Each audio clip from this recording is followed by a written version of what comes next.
There we go. So, everybody, welcome to our third installation of Meet the Candidates. We were hoping to have Justin, Andy, and who else was coming tonight? Daniel Fowler. Daniel Fowler. Anyway, we ended up with a few distractions and ended up taking them out of the loop, so they're not going to be able to be here tonight, join us. Well, they may or may not, but they're not here yet.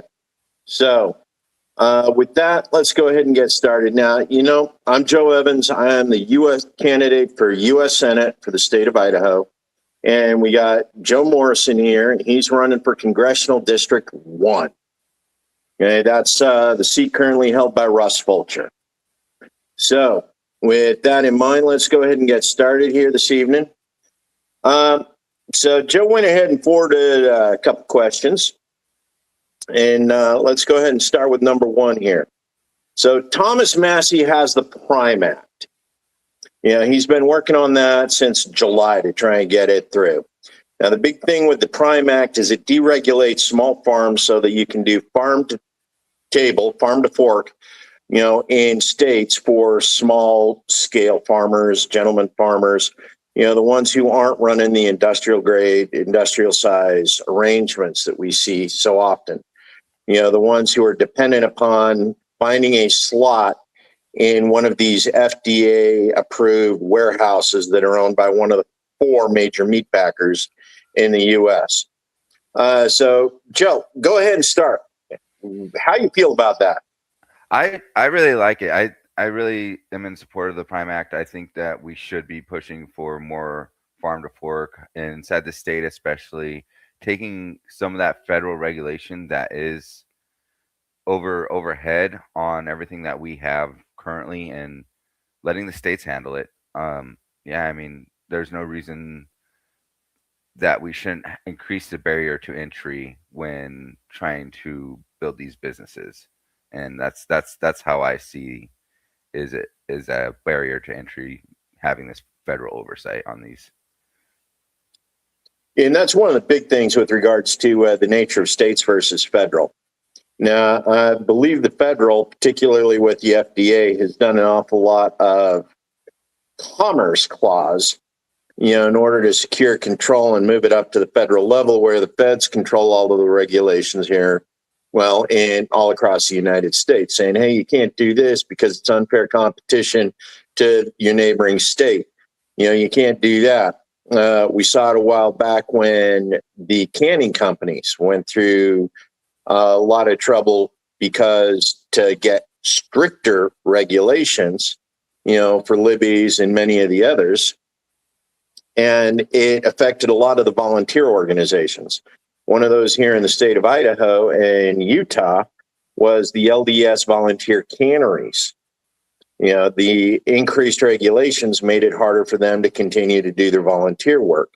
Work in the canneries and provide inexpensive and affordable food for members of their community, as well as the poor in the community. It was going to run into a situation where it's going to impact the homeless people and those people dependent upon food banks in order to extend the life, make their money go a little bit further. So from a federal perspective, Thomas Massie actually needs to be successful in getting the Prime Act through if we're going to be able to do the deregulation at the state level successfully. Be able to get those small scale farmers, the ones that are running 40 acres, that probably sell 5-6 head of cattle a year, be able to get them to do the farm to fork arrangements. Mm-hmm. So again, this comes back to making sure that the arrangements and the balance is there between the federal and the state. You need somebody at the federal level in order to open up the door so the state can step in and take it the final 9 yards. What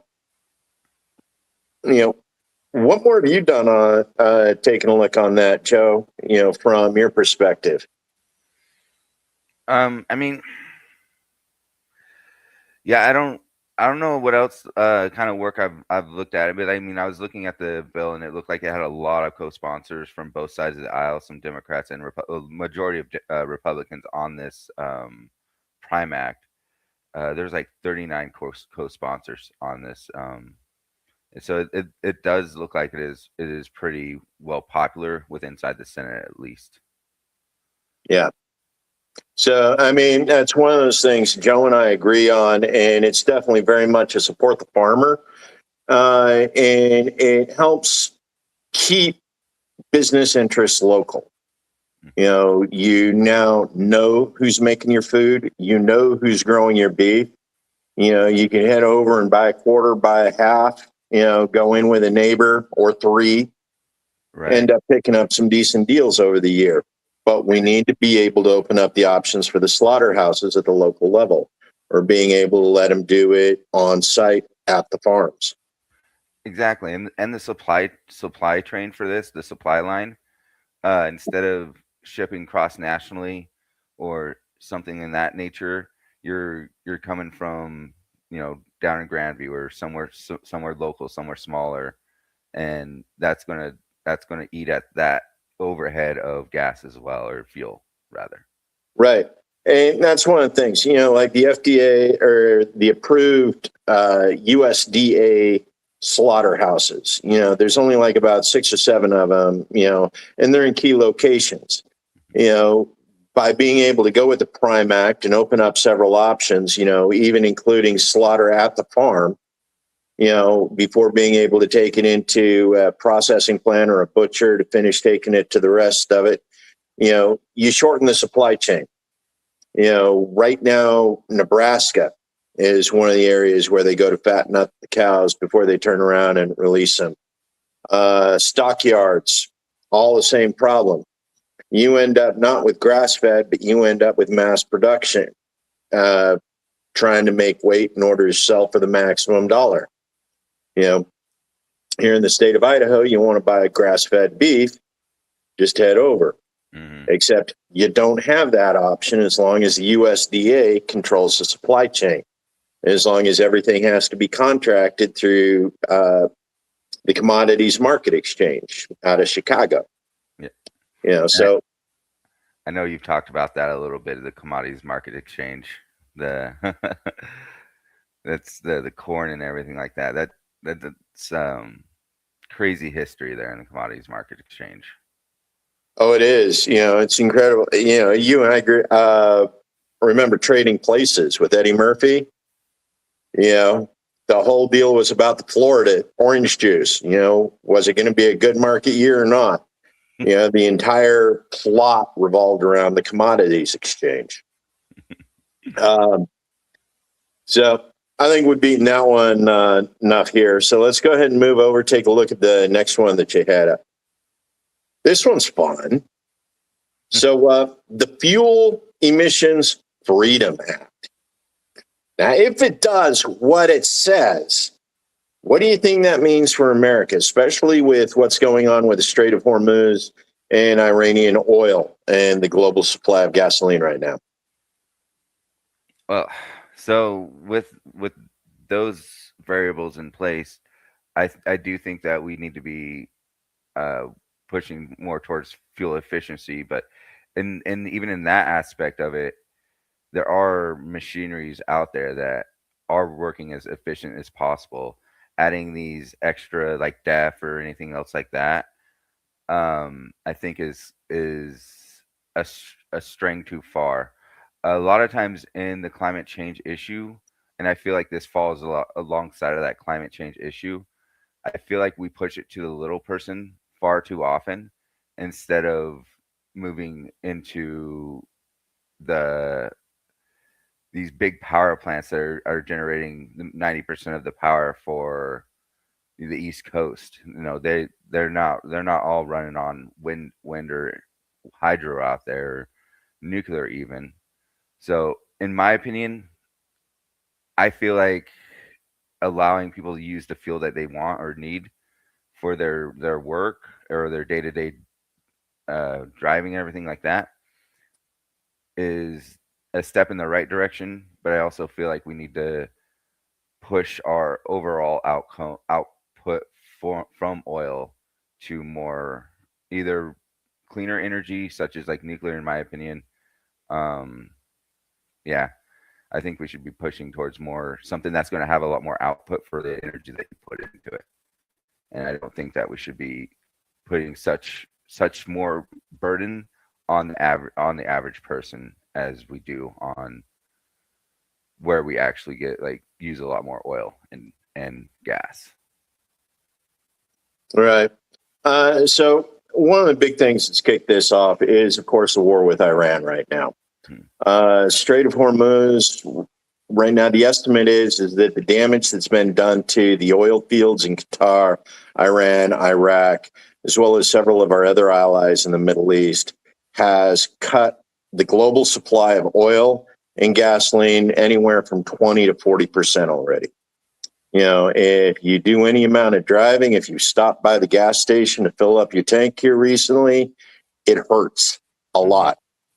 In addition to that, in order to make the fuel under current regulations because of the EPA, it's significantly more expensive, especially when you're looking at the ethanol 10 and ethanol 15 brands that integrate a lot of that biodiesel, biofuels such as corn, ethanol, and so on. So what is it we need to do to actually take a look, not just at the fuel that we use for our cars, especially since we've done a lot of migration to electric vehicles. You know, we see them all over the place now. Tesla has theirs, Ford, you know, so we aren't limited to gasoline and diesel these days like we used to be for major transportation. You know, the other thing is we can also use smaller vehicles. The big thing right now with the size of the vehicles that we're expected to use because of safety regulations, you know, means that you're using more gas to move heavier vehicles when in most cases, you know, getting around town. Golf carts can get up to about 35 miles per hour, which is the speed limit for most of the streets within Boise city limits, you know, as well as most towns around, you know, little rural golf cart type arrangements, short, cheap, and easy to charge up, run on a battery for an hour or two, get where you need to go, come back.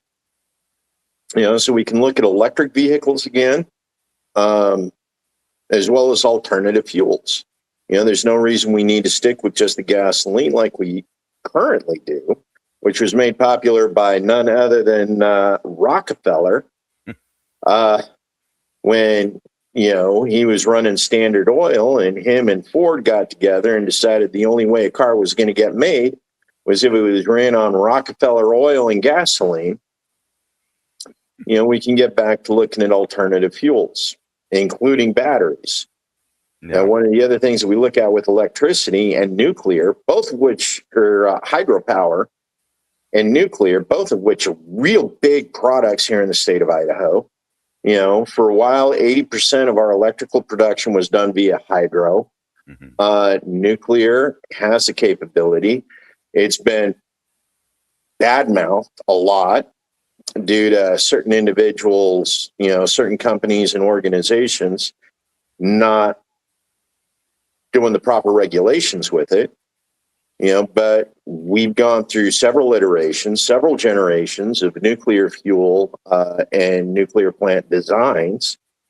So the nuclear power is actually affordable these days. It's safer and can provide so much more power than just about anything else we got.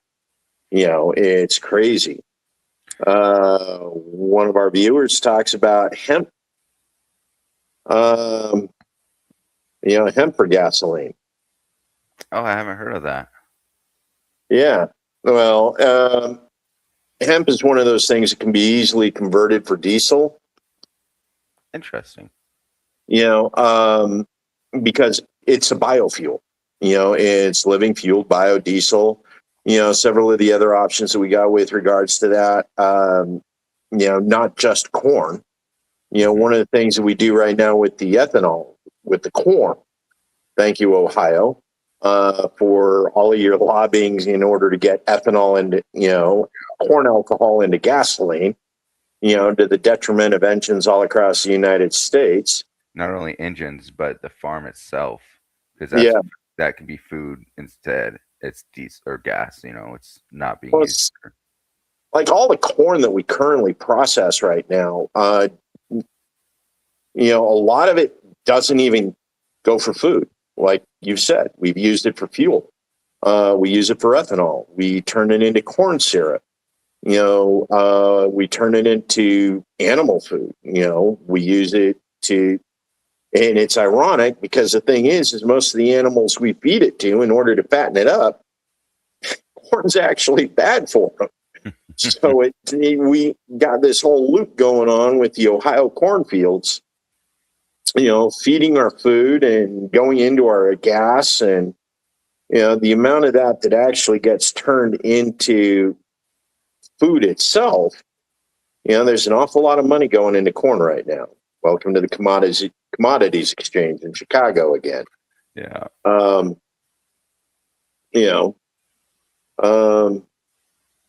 But yeah, no, you mentioned it. Idaho's big proponent for hydropower.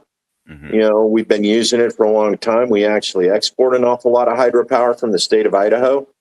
The Boise or the Lucky Peak Reservoir is a hydroelectric powered dam, and all of the electricity from there is actually generated and sold to Seattle Lights in Seattle, Washington. So we export it to the point where we're actually powering Seattle, Washington. Right. In addition to the dams that we got on the Snake River and Columbia and several other locations. And of course, INEL, the Idaho National Laboratory. INL. It used to be INEL, Right. Idaho National or Nuclear Energy Laboratory or National Energy Laboratory, but now it's just INL. Yeah, Idaho National Laboratory. And they're one of the key performers in creating those safer nuclear plants, and designing them, working with them, and doing research not just on other fissile materials as well. Yep. I wanted to touch on this hemp as well. I've heard a lot of good things about it. I don't know how much it's been actually researched, but I've seen like hemp blocks that are fireproof and yeah, and they're just really like a solid product. And from my understanding is it grows pretty quickly. And from my opinion, it is one of those underutilized roots because of the fibrous nature. It's Right. so useful for a lot of different things, and you could really throw some hemp farms up and have some good building materials, and like you said in here, plastics. I didn't know about the gas, but there's gas as well, and it'd just be a better overall. I really like hemp and hemp blocks and stuff like that too. Well, that's actually interesting because one of the reasons why hemp was criminalized so much following World War, early on, was because it was a competitive material for an awful lot of industries here in the United States at the time. You could use it to make paper, which of course competed with the lumber market. You could use it to make clothing, which competed with the cotton market. You could use it in order to make biofuels, which competed with Standard Oil. It is itself its own natural medicine, which was competing with the American Medical Association, various forms of treatment that was coming out of the pharmaceuticals early on. And, it was just so many markets were looking at that going, last thing we need is competition. So let's do everything we can to make the one thing that could impact us the most criminal in the United States. And it's like literally everybody got on board, and next thing you know, a material that we were using to make ropes for sailing ships, prior to in the early 1800s, was now criminal across the United States. It's just amazing how quickly they were able to pull that off. Okay. I think this one's your area here. Derivative markets, call sheet, poly market, and the new stock trading applications. Honestly, it sounds like betting to me. Right. Yeah, and that really delves a lot into it, in my opinion. I saw the Attorney General, Raul Labradoro. I can't Yeah. pronounce his last name. My apologies. He was posting in regards to it as well the other day. Um, it's something that Utah is taking a look at because of the gambling aspect of it, and but it's trading and on the margins of whether this is going to beat this person or that. They literally put anything and everything in there, and since it's such a new technology and the smartphones and applications, a lot of people aren't aware of it, and they aren't aware that it's even worse than DraftKings in regards to you can put like pennies on the dollar into bets for these margins, these betting markets. So it's coming, and I do think that we as and I know Idahoans, I can't even download DraftKings. Not like I'm a huge gambler by any means, but I I don't see why we're not getting out ahead of this. Especially in Idaho, where we do hold such a line on gambling of like we're going to make sure lottery is completely regulated, um, and then you can't download those DraftKings or anything else like that, and it's pretty much the same thing, in my opinion, from what I've seen. Yeah, that's going to be an interesting thing. The amount of work that was put into getting the lottery through, uh, so that we could purchase the tickets here in the state of Idaho, was incredible. I think it was one of those things that only reason it was able to go through was that they had done the initiative process for it, because they weren't going to be able to get it through the state legislature. Right. But yeah, Idaho and our legislature, especially when it comes to gambling, it's fine if you want to do sin tourism, go ahead, head out of state, go somewhere else to do it. There's certain sins that we don't want inside city limit, inside the state of Idaho. You know, Legislature is real huge on that whole. Trying to remember the term for it. Where you don't drink. Um, but about the purity of the soul. Being able to make sure that the temptations aren't here where they can affect families.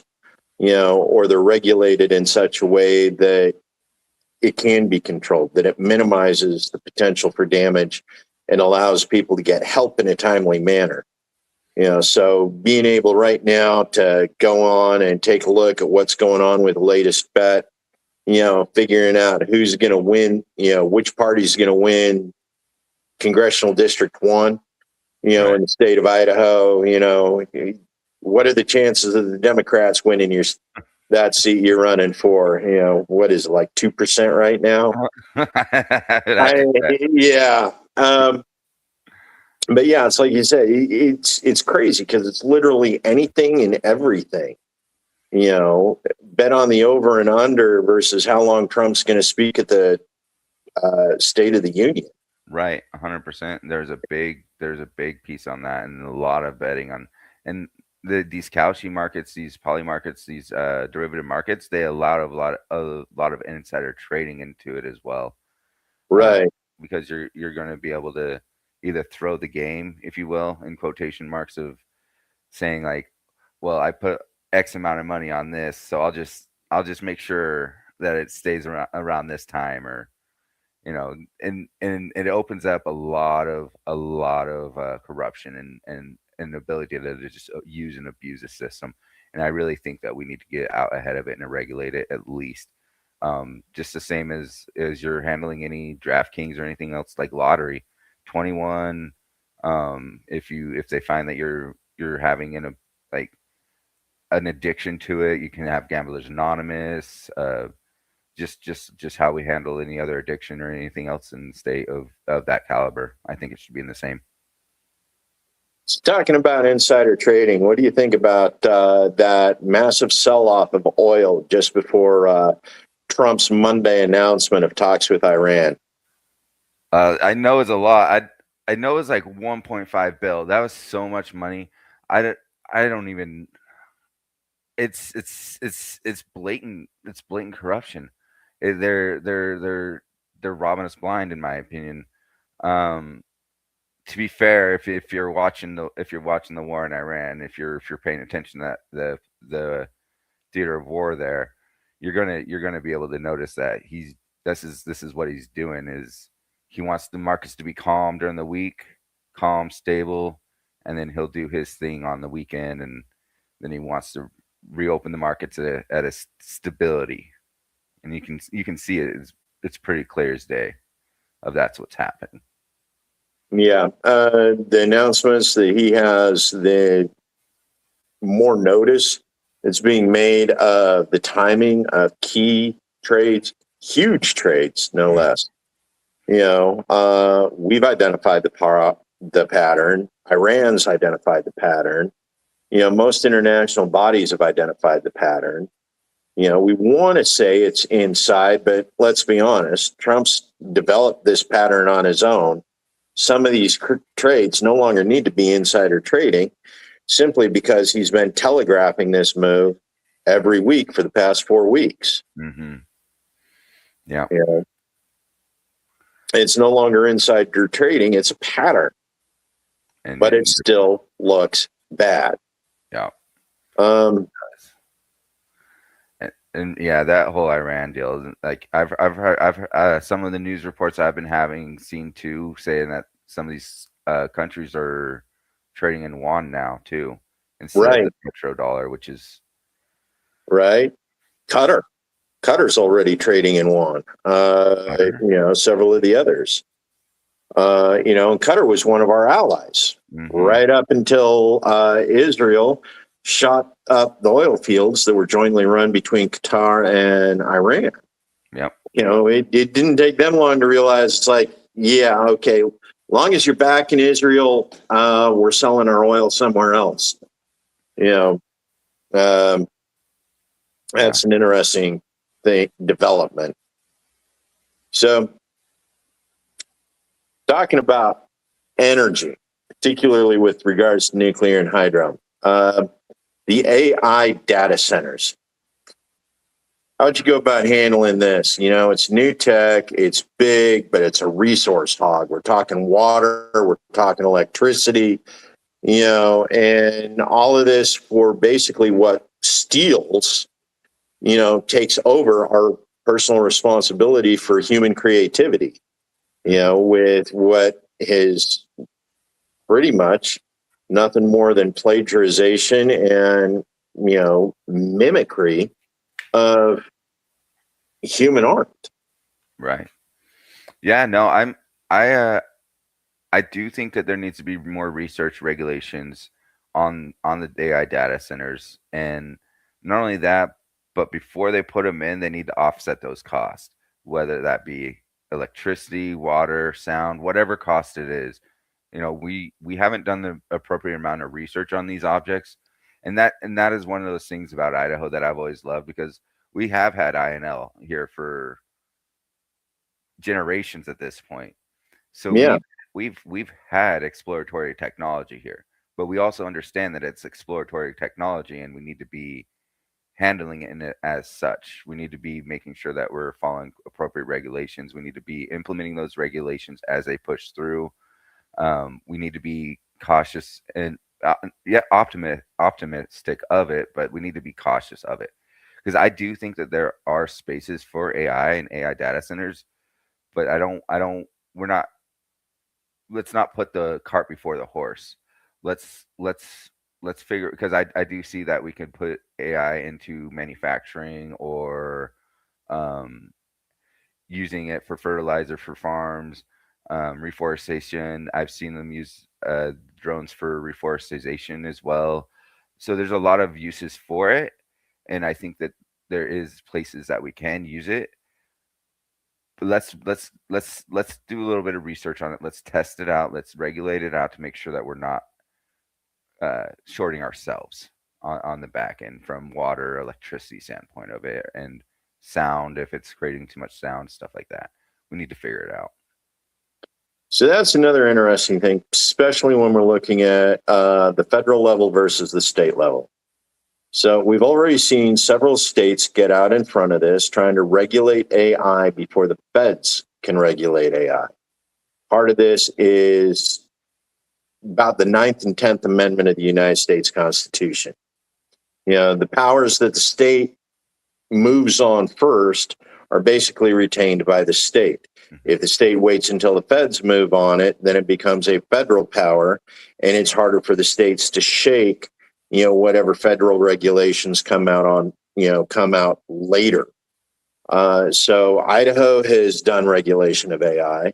Texas has done regulation. There's a couple others that have done it as well, mainly to make sure that that is a power held by the states. You know, what is the level of AI that you're able to use in the state of Idaho versus what can you use AI for in California or Georgia and so forth and so on. Now, there's an awful lot of people that say, hey, you know, we should be able to use AI the same way all across the United States. So that's one of those things where at the federal level, you and I, where we would be operating versus the state level, if we made regulations regarding AI in an attempt to overrule the states, you know, we now turn that into a federal thing rather than a state thing. So I agree. We need to understand it. We need to know where it's going. The last thing I want to do is create a scenario ripe for either, you know, Skynet or a future Butlerian jihad, for those of you who follow Dune out there. You know, but again, it also comes back to what are we going to use it for? So one of the things that we've noticed, particularly with Gen Z, is the decline in cognitive function. Mm-hmm.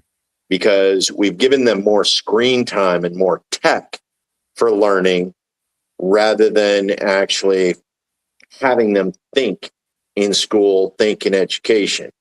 You know, regardless of how you feel about the Department of Education and what it's done to us overall, you know, we generally saw the next generation always being at least a little smarter than the generation before.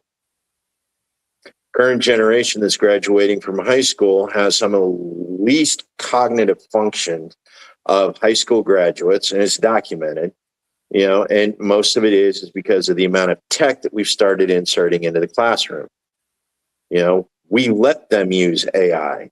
College, they teach them how to use AI in order to be able to do better at the tests and exams in the rest of their classes. So it's like they're teaching the tools and they're losing an ability that was native before the tools. Yeah, they're understanding how the tools work, but they're using it as leverage rather than actually building their own cognitive functions. So we really got to be careful, and we need to make sure that it's being used in an appropriate way. We can't just let AI go haywire. We can't let the AI start thinking for us, which in a lot of ways is what we're doing. And yeah, exactly. And I agree with that too. And it's one of those issues to me where I feel like we watch these big tech companies talk about AI as if it's going to be omniscient. And I don't think that it'll ever get to that point. I think it'll logarithmically get closer and closer, but never get to a point where it is completely omniscient or thinking by itself or anything in that nature. And I think we're focusing in on the wrong spot on the AI. Like I said, manufacturing, I think we could use it for helping with manufacturing, reforestation, farming. I think there's a lot of other uses that we could use it for to actually assist and help develop our society. But I don't think that the direction they're traveling with AI currently is the correct direction in which we should be traveling. Yeah, I agree. One of the things about AI right now is they're still using machine language. You know, we call it AI, but it's large language models. It's still machine learning. We haven't been able to make the quantum leap. We're just throwing more power at the problem set rather than actually looking at the variables that go into the, options. Everything that we're dealing with in AI is still very binary. We're using brute strength in order to overpower that binary to give a simulation of something that's more complex. But when you take a look at the human brain, that part of us, our body, and what's represented in our mind, we got something like 24 different chemicals that run around in our brain. Dopamine, endorphin, serotonin, continuing on and on. We got different genetic proclivities. We handle trauma in different ways.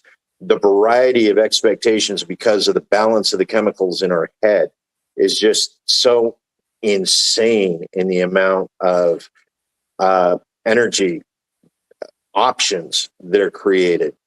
We talk about quantum physics, quantum computing. All of that chemistry inside our brains that gives us creativity, gives us options, allows us to think and process, allows us to maintain our balance, fuel our body, think about ideas and concepts, and gaze at the stars and contemplate our existence. That's not done with bytes. That's not done with an on-off switch. We literally got quantum computing in our head because we're working with some, over 24 different on-off switches on a regular basis. Right, and in a smaller scale than what any engineering can figure out currently. Otherwise, they wouldn't need these huge, massive data centers. Right, it would be something that would fit in the palm of your hand. That's why you talk about the energy consumption involved in this. All the energy that we've created, all the energy that we've produced using fossil fuels, using solar, using David, come on. Get that robot made. They're coming. Yeah. The amount of power that's involved in just the brute strength that they're trying to throw at this, we don't make enough power on the planet right now in order to fuel all of the AI data centers that they actually want to build and create. Right. As it is, we're starting to curtail the amount of power that we use as humans in our day-to-day lives. They're charging us extra just so that they can make the power consumption affordable for these AI data centers. We're reaching a point right now where we have to go nuclear, just to be able to power the number of AI, and the data centers that they want to build. While we watch, 4 major tech companies shuffle money around, buying, each other's services, exactly. In order to produce the next, revenue AI slop generator. video. Well, yeah, it's AI slop. We're literally watching, AIs laundering money for corporations that are building AIs. It's absolutely insane. Yeah, the AI data bubble is scary to think about and look at and talk about. But that's also like when rubber meets the road, where I'm looking at it and reality of it is if the AI is coming and we're gonna be needing to be pushing energy 10-fold, 100 times fold. We're exporting energy currently with hydroelectricity, but we need to be exporting more. In order to either offset or prevent more AI data centers inside the state of Idaho, we need to be creating so much more energy that we can have it as the net exporter to these other states and create some sort of profit possibly on it. Exporting energy to an AI data center would be a great revenue of source of revenue. Right. And this goes back to the fuel emissions project, because Idaho is if we could get back to where we're actually doing mining in the state of Idaho, safe, sane, ethical mining, extraction from the earth. We have plutonium, we have thorium, we have several different fissionable materials as well as rare earth minerals here within the state that are easily reachable. They're good resources. They work extremely well for tech. And being able to convert that thorium and the plutonium into nuclear energy, building the plants, just being able to build the plants here, mine it, and then send the energy, send the electricity out across the grid to our neighboring states, into the U.S. grid, and being able to sell it anywhere in the United States. Just the amount of energy that we can produce here using those minerals natural to the state of Idaho. That's an energy industry, that's a mining industry, as well as a tech industry, all of it rolled into one. And it's right here in the state. Mm-hmm. And we are not taking advantage of what that means because of the way we handle our resources. Yeah. Yeah. Oh, yeah. Big one. Voter fraud. Okay, we talk about voter fraud and the SAVE Act, here in the United States, in the various areas, we see voter fraud happening in blue states. It's been identified in several areas. There's claims that it even happens in red states. What's your thoughts? From a federal level, how would you approach it over in the House? So I'm opposed to the SAVE Act and the in regards to mostly pushing aside state sovereignty. I feel like it is accepting a big gov, more responsibilities for the federal government. And in my opinion, the federal government has far too many responsibilities as it stands.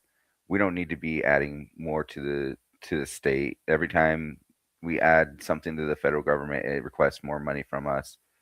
So I kind of see the SAVE Act as a Trojan horse in that aspect of it's giving up state sovereignty for federal government. Here in Idaho, especially, Secretary of State Phil McCrane, he said that. So there's 11 instances of illegals voting, and I think altogether there was 36 instances of voting illegally. Yeah. And in a state that 1 million people vote, that's inside the margins. That's 0.001%. It's not a big issue to me in this state. I don't think it's that big of an issue to where we should be pulling it to the federal level versus the states' rights level. And there's only, I think, if the last time I looked, there's like 10 to 15 states that don't require some sort of voter ID. So these are inside the margins, in my opinion. If we're really wanting to do, I know in the past they've made rules to where you wouldn't be able to get certain federal funding unless you did this XYZ. I don't understand why wouldn't we be able to do something in that regards to voter ID instead of passing a SAVE Act. Just like take away some federal funding from these states that don't have the voter ID or something like that. Right. So this was actually a topic I brought up earlier, the role of the state powers versus, the role of the federal powers, and the federal powers, the Constitution basically dictates that the states decide how they handle the voting. Every state selects its own representatives. Every state selects its own senators, and they in turn create the Electoral College, which then goes on, to elect the president. And then from there, president picks his staff, and the staff is confirmed by the senators and the representatives. So this is one of those things. The SAVE Act is a presumption of federal power over something that is rightfully held by the states. Mm-hmm. At the end, even if they were to go to Congress and say, hey, our senators, congressmen pass this at the federal level, you still need to get the legislators in each state, the governors in each state, to basically bless off on it, because every state has standing in the Supreme Court in order to have that law overturned. Now, one of the things that you can think about from the perspective of the SAVE Act, the reason why everybody's so interested in seeing the SAVE Act succeed is because of how much power is held by the federal government right now. You know, we talk about the control, it controls trade. Mm-hmm. It controls medicine. It controls the money. It controls national emergency reserves. You know, all of these different things are powers that have been assumed by the federal government, you know, since we created the Constitution back in 1786. So what are the real way that we should be doing this is, rather than trying to consolidate power with the SAVE Act in the federal government in Washington, D.C., which is 3,000 miles away from Idaho, is we should be doing everything we can to disempower the federal government so that these larger states like California can't use their larger representation in the House of Representatives to overpower the state, you know, smaller states like Idaho and Wyoming. You know, we need to be able to go in and say, okay, you know, we've had enough of this federal level bullying of the states. We're tired of the House of Representatives using these unlimited funds from this central bank and the power to print money, you know, in order to bribe the states into performing certain rituals of humiliation, of giving away our power. You know, so let's not empower them more. Let's go into Washington. Let's be hard on Washington. Say, you know, we're tired of this role that you've taken in our lives. You know, it's time for you to give some of that up. And as representatives of the people, that would be our job. Because power is derived, political power is derived from the consent of the governed. Mm-hmm. You know, it's a philosophy we believe here in the state of Idaho. You know, it's derived from the people. Yep. You know, and it's something we need to take to Washington and say, look, we need to trim the bureaucracy. We need to disempower Washington. We need to give the powers back to the state. And let's take care of the people that way. Yeah, 100%. Go ahead. Yeah, so David here, I think it's fair that all you need an ID to vote. Yeah, now that's one of those things that's interesting, David. Saying you don't is kind of like saying it's intellectually having a fraudulent election in my mind. Now, I actually talked about this with a gentleman on another podcast here recently, and that is Idaho has one of the most secure elections in the United States. It is traceable by paper ballot. We refresh the voter rolls every 2 years. If you haven't voted within 2 years or otherwise registered to vote, you know, change something on your voter registration, such as your party or your location, your address, within the last 2 years, Idaho drops you from the rolls. No ifs, ands, or buts. You know, if there's no trace of you actually using your privilege to vote, your right to vote, you got to go in and reapply for it. And in order to apply, in order to register to vote, you need to have ID. Yep. You know, it's not an issue that you have it at the polling station, but in order to register to vote, you need to have an ID. Yeah. And yeah, I mean, to speak that to as well, I think there's a lot of misinformation in regards to it as well, because I agree that everybody should have a voter ID, and I'm I have seen so few instances of actual voter fraud across the states, in regards to other states, even the states that don't require voter ID. I don't see judgments against saying like there's an exorbitant amount, like 9,000 fake votes or anything in that regards.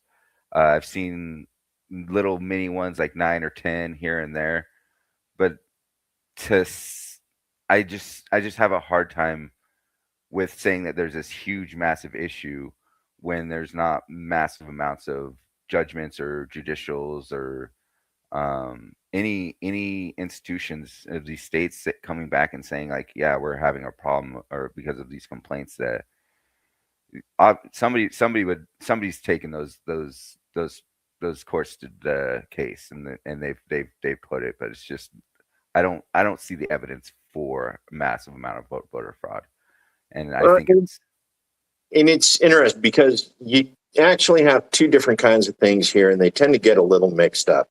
One is voter fraud, and the other is election fraud. A voter is when I go in and I lie about who I am as a voter in order to cast a vote, that isn't my right to vote or cast.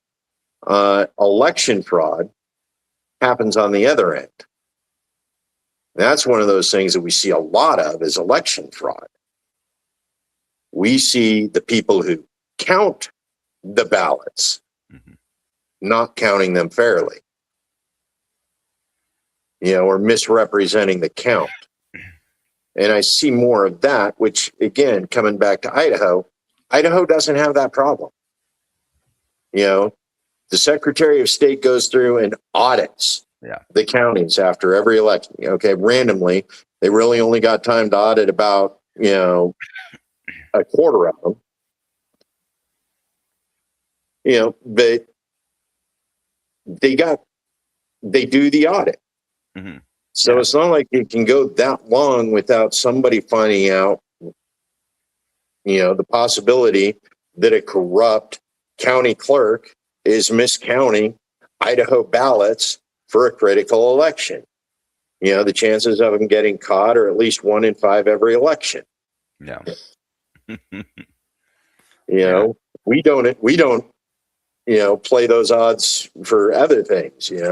Right. Um, let's go ahead. So one of the other things that comes in with that, let's skip that one and we'll come back to it. But refugees, and this is one of the things about voter fraud, or that a lot of people have concerns about voter fraud, is whether or not refugees are voting in Idaho elections legally.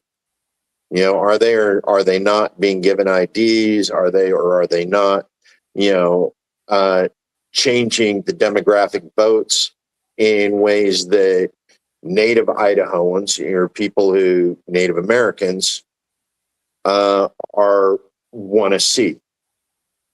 What do you Right. think about the refugees here in the state? Uh, it's a big question for me because I don't have a lot of issues with refugees in general, but if I'm going to look at the issue, I'm going to look at the issue from an aspect of what is happening to create these refugees. I'm big on we've caused a lot of destabilization across the world and last generations everything.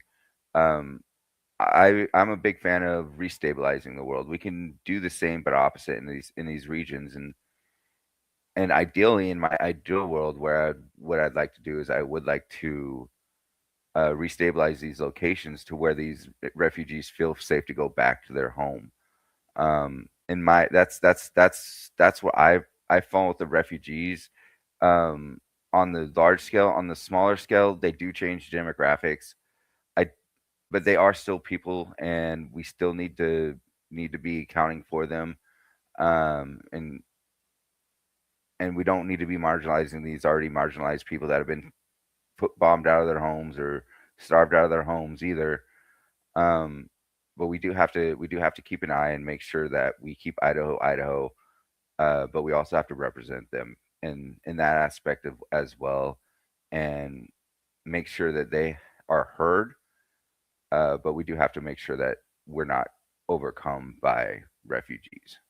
Everybody lives in Idaho, um, and like I said, we need to make sure they're heard, represented. But I don't think we need to be taken over. Right. So a lot of people have come into the area and they're not very familiar with the refugee resettlement program. Now, this has been in place for over, since 1970s. When we were taking in the Thai boat people, and the original arrangement was basically every one of these, okay, diasporas.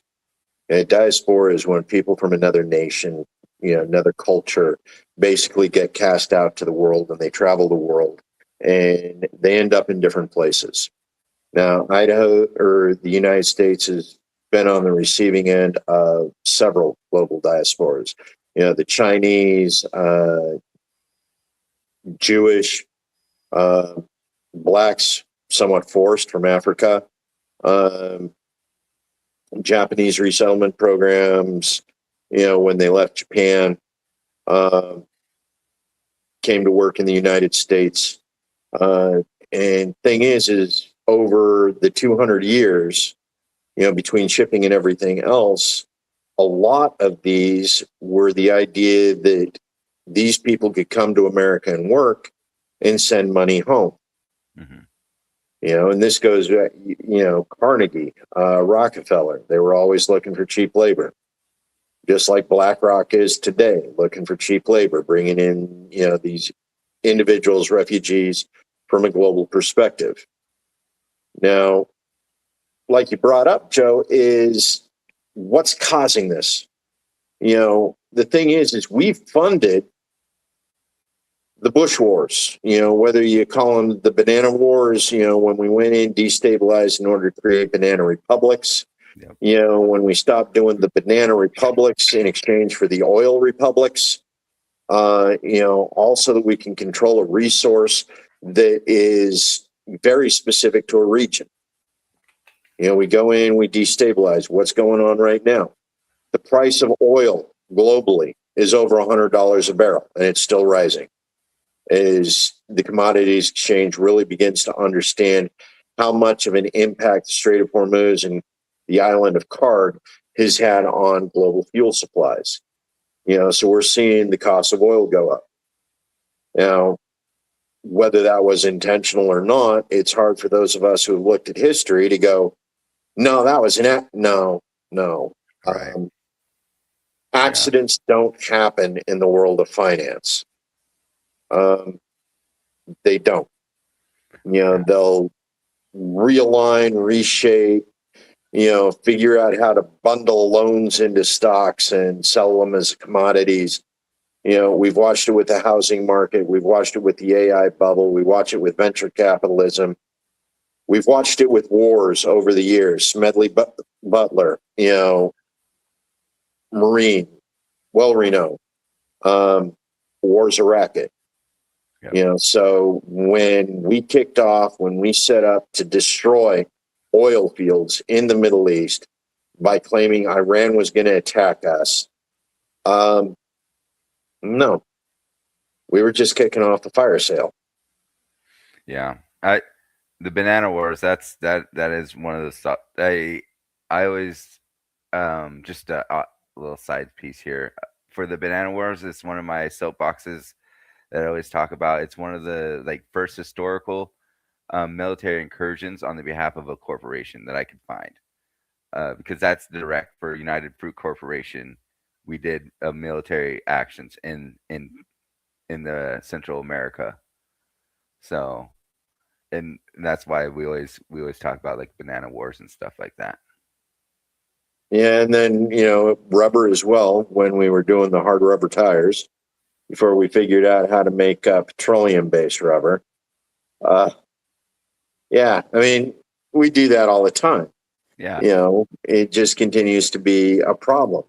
We use the military on a regular basis in order to facilitate financial gains for key industries here in the United States in the name of U.S. interests, in the name of national security interests. Right. And it's one of those that's extremely bad because every time we go in and do that, we destabilize a region. The native population doesn't want to stay where they are. They need to go someplace else. And one of the best places to be safe from U.S. foreign policy is Domestic the United States. Yeah. Um, Oh. but yeah. So talking about foreign policy, one of your questions here was Qatar Airmen training in Mountain Home Air Force Base. Yeah, I mean, that was a big thing. You know, we found out, you know, our representatives in DC, one of them sitting on the Senate Foreign Relations Committee, said that they had no idea we were moving a contingent, you know, building structures for Saudi Arabian princes to learn how to fly, you know, out of Mountain Home Air Force Base. What are your thoughts on that, Joe? oh man. So cross country military training is something that happens quite often. I was in Romania for 6 months, and we were training with uh, United Kingdom and other nation states. So it's something that happens, but like you're saying, the fact that the public didn't know about it until it was like at the doorstep, that's not acceptable to me. If we're gonna do this, we're gonna get the will of the people. You know, interact with the people that it'll affect the most. Mountain Home Air Force Base or Mountain Home, in Elmore County and everything in that regards. To me, in a lot of regards, it sounds like it's a small detachment if it's still going to happen with everything else that's going on. But it sounded like it was a small detachment and teaching them how to work the F-15s and everything and training in that nature. But it's also one of those things where the people should know it shouldn't be hidden behind some opaque, we don't know what's going on inside of our government idea. And that's where I see the issue, is that it was not well known and well propagated throughout the needed communities to where it's actually affecting, Idaho and everything like that. I don't see it. I don't see an issue with cross training. I think that's good. Not letting the people know or not getting the okay from the people is problematic in my opinion. So this one's actually an interesting thing because a couple of years ago, there was a big to-do here in the state of Idaho because the United States Air Force was planning on leasing airspace from the state of Idaho in order to do training for urban environment close air support. Okay, so this is where you got planes flying over, pretending that they're shooting hostiles or finding hostiles inside urban environments, inside cities. Now, I'd just gotten back from Afghanistan and at the time, and I'd been to Iraq, I'd been to Afghanistan, and I understood, because it's like one of the things I noticed while I was over there was how similar the terrain was, how similar some of the smaller villages were to the way that we do business here in the state of Idaho. You know, when you're looking at the small little towns, little mountain villages, and you think of Driggs and Marsing and, some of these other smaller communities like Shelley, and you go, wait, we're going to be flying attack craft over our towns to train people how to blow up people in other countries. And then you realize, wait, we're not just doing that with American pilots. We're using Saudi pilots and Qatari pilots and Taiwanese pilots, and they're flying Idaho skies, learning how to blow people up over Idaho cities and towns. And he was like, wait, I got some issues here, folks. I got some issues. Yeah.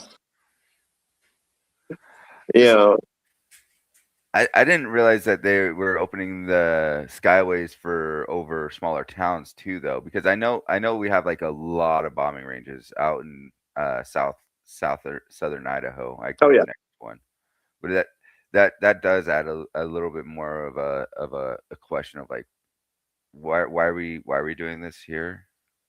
Yeah, well, we got sort of two conjoined zones out there because Mountain Home has its bombing range. Hmm. And of course, we have the National Guard training facility here. You know, we bring in guardsmen on a regular basis in order to train them up. And of course, they have the impact area for that as well. And they're kind of joined. So, in addition to having the skies to practice, you know, the close air support, target acquisition, you know, they still have the bombing runs that they do in other areas. And of course, one of the problems is with a lot of the foreign pilots, especially with regards to the Saudi and several others of, you know, certain cultural persuasions, is inshallah.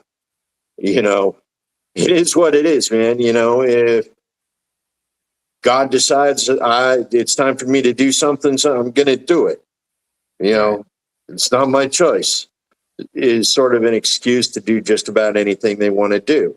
And you have people with this philosophy, you know, doing flybys in downtown Boise with F-15s, and you're going, no. Bring back the Taiwanese, you know, they're at least courteous and they stay above, you know, the low zone. Uh, but to invite some of these where the ego and the attitude says that, no, I'll do what I want. I don't care about the laws. I have immunity. And when I'm done with the training, I'm headed back to my country. And it's like, yeah, no, I'm not comfortable with that sort of laissez-faire, you know, training opportunities, particularly for officers of countries that may or may not be good friends with us next week. Yeah. That piece is just a little bit problematic, especially with the allyship, as tedious as it is in our current junction. Because it would be a bad deal if they're already out there during this time, especially. Yeah. There'd be- Um, Second Amendment rights, we're going to go ahead and cover that one real quick here. So the Stand Your Ground Shield Act, SB 1298. Now, what do you think with regards to that and how it extends certain privileges and rights to situations where, I mean, you literally just killed somebody? Right. I I really am in agreement with a lot of the two-way shield acts and stand your ground. Um, Self-defense is self-defense. I don't think people should be criminally prosecuted for it. And that was my understanding of the law, is that it prevented a criminal prosecution for an act of self-defense, essentially. That was my understanding of the legislation. So I really, I mean, I think we should have more castle laws. I think like being able to defend your own defend your own personage is very important aspect of the Second Amendment right. Like I've said before, well-regulated militia is part of our rights in the Second Amendment. It's enumerated, so we need to have it. Yeah, and I'm in agreement with you on this. One of the things is Second Amendment rights, the right to self-defense. That is the right to defend life and liberty, the right to defend property. You know, these are Article 1, Section 1 of the Idaho State Constitution. You know, life, liberty, property, pursuit of happiness, you know, and choice. These are things that are core to Idaho values. They're core to American values. And the idea that you can prevent somebody from being able to defend their life, liberty, or property, or even act on behalf of someone else in defense of their life, liberty, or property is just completely alien to me. You know, now I do understand that there are a lot of people that are concerned, will all of these situations in which somebody dies, are they really self-defense? Or was there hostile intent in the beginning?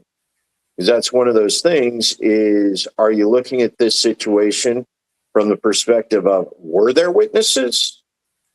Or were they done in a situation where there were no witnesses? Right. You know, and this is one of those things, the benefit of the doubt. Mm-hmm. And it is one of the core principles of American justice. Yep. In order to find somebody guilty, you have to be able to show beyond a reasonable doubt, well, beyond a shadow of a doubt. It's one of those things, the civil law versus the criminal law. What is reasonable doubt versus what is, being able to sue an individual for damages versus putting someone in prison for life over the same incident are two distinctly different court and trial processes. Right. But to be able to prove beyond a shadow of a doubt that it was indeed a homicide as opposed to self-defense, is one of those things we really need to be able to appreciate here in the state of Idaho and in American law in general. Yeah. I agree. Innocent until proven guilty. Absolutely. Innocent until proven guilty. Yeah, we already talked about the energy output for AI and, the impending energy crisis as we continue to lose more and more oil resources and natural resources from other nations. I know. We covered quite a bit in the last 75 minutes here, Joe. Yes, sir. We got a couple people here watching. Any of you got a question before we sign off here? David, you've been busy. Here you go. UFC at the White House. Would you go? Man. So I'm not a big UFC watcher anyways. I like the highlights and everything. I don't think so. I don't. It's one of those things because really I'm it's a flip of a coin because would it be an experience to watch a UFC fight at the White House? Yes. Would I feel like was partaking in the corruption and everything else in that nature? Yes. So it'd be damned if I do, damned if I don't. But I think honestly, I'd probably have to pass. I'd have to just take. No, I'm okay with that. I don't need to be watching UFC at the White House, even though it'd be something I'd be able to tell everybody about. Part of this harkens back to the fall of Rome for me, the Colosseums. Actually moving the Colosseum into Caesar's palace, just doesn't exactly bode well for the nature of a republic or for an empire, considering the current stage of where we are.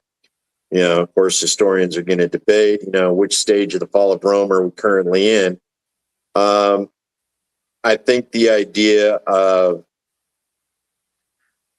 that sort of nonchalance with the credibility of the federal government is a place we shouldn't be going. We should be everything in its place and a place for everything. Our halls of governance shouldn't be turned into spectacles or theater. There is a role for the White House. There is a role for 1600 Pennsylvania. There is a role for Congress. And to turn it into gladiatorial sports just seems undignified. So, yeah, David, I wouldn't be too keen on attending that event, except at gunpoint. Yeah. And even then, I wouldn't be keen on it. Okay. With that, Joe, go ahead. Give your sign off. Joe Morrison running for United States Congress District 1 against Russ Fulcher in the Republican Party. You can find me at morrisonforidaho.com. That's Morrison for the number 4 ID.com. And all my other socials and everything else goes from there. Yeah. And I'm Joe Evans, joeevansforidaho.com. You can find me on Twitter at IDJoe4, number 4 Idaho. You can also take a look around. Now, Joe and I, we've been doing this. This is our third iteration, like I said. We have a standing invitation for the other GOP candidates with the primaries coming up. Let Joe or I know. We'll get you in here. You can have this chat with all of us. Get 5, 6, 10 of us all in here at the same time talking about the issues. We won't be able to cover as many issues. But by all means, if you know somebody who wants to join us, wants to have that conversation, let us know. We'll get them in on Thursday night. Take care. You as well. Thank you.